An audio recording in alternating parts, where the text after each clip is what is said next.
नमस्कार, जय हिंद, वंदे मातरम। आप देख रहे हैं कर्मयोगीन्यूज.in और मैं हूं आपके साथ सुमंगल दीप त्रिवेदी। भारत में चुनावों का सीजन शुरू हो रहा है।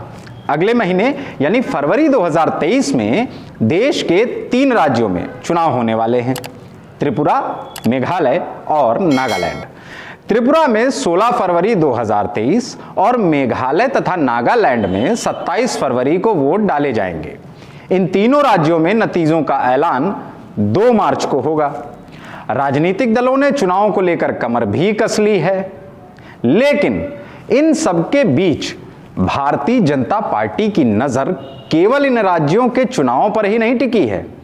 भाजपा का लक्ष्य अब 2024 है।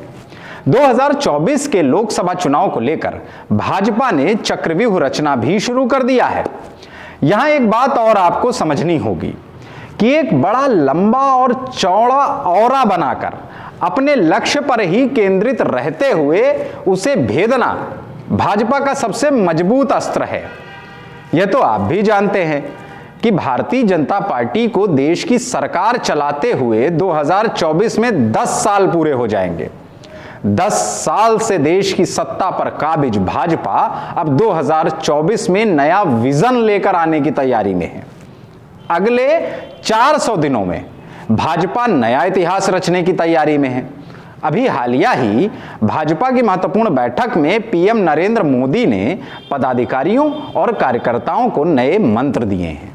मोदी ने स्पष्ट रूप से कहा कि हमारे पास 400 दिन हैं और हमें लोगों की सेवा के लिए सब कुछ करना ही होगा। हमें इतिहास बनाना है। इसके लिए हमें 18 से 25 वर्ष के युवाओं पर खासा ध्यान देना है।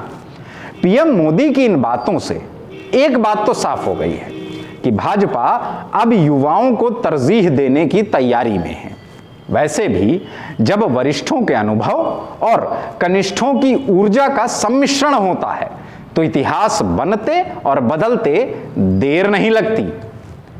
आगे बढ़ने से पहले आपको एक और जानकारी होनी चाहिए। भारत के प्रथम प्रधानमंत्री जवाहरलाल नेहरू लगातार 2 बार भारत के प्रधानमंत्री रहे।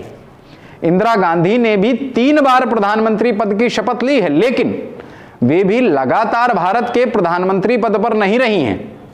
ऐसे में अगर 2024 में फिर से भाजपा की सरकार बनती है तो नरेंद्र मोदी 3 बार लगातार प्रधानमंत्री पद की शपथ लेने वाले गैर कांग्रेसी नेता हो जाएंगे। पीएम मोदी ने भाजपा की बैठक में एक बात और कही थी, जिसे नजरअंदाज करना विरोधियों या विपक्षियों के लिए बेहतर नहीं होगा। उन्होंने कहा कि भाजपा अब केवल एक राजनीतिक आंदोलन नहीं है, बल्कि एक सामाजिक आंदोलन भी है। भाजपा लगातार सामाजिक और आर्थिक परिस्थितियों को बदलने के लिए काम कर रही है। अब जरा देखिए, लोगों को राजनीति के साथ सामाजिक रूप से स्वावलंबी बनाने के लिए भाजपा जिन भारी भरकम शब्दों का प्रयोग करती है, वह कहीं ना कहीं लोगों की रोजमर्रा की बातों में भी झलक ही जाते हैं। जैसे आत्मनिर्भर। वो बात अलग है कि जब घर के बड़े बुजुर्ग बच्चों से कहते थे कि अपने पैरों पर खड़े हो जाओ, कब तक बोझ बनोगे, तो देश के तमाम युवाओं को अपने घरों के बुजुर्गों की बातें बेकार और तंज लगती थीं। लेकिन पीएम साहब ने कह दिया तो सब आत्मनिर्भर होने जुट गए।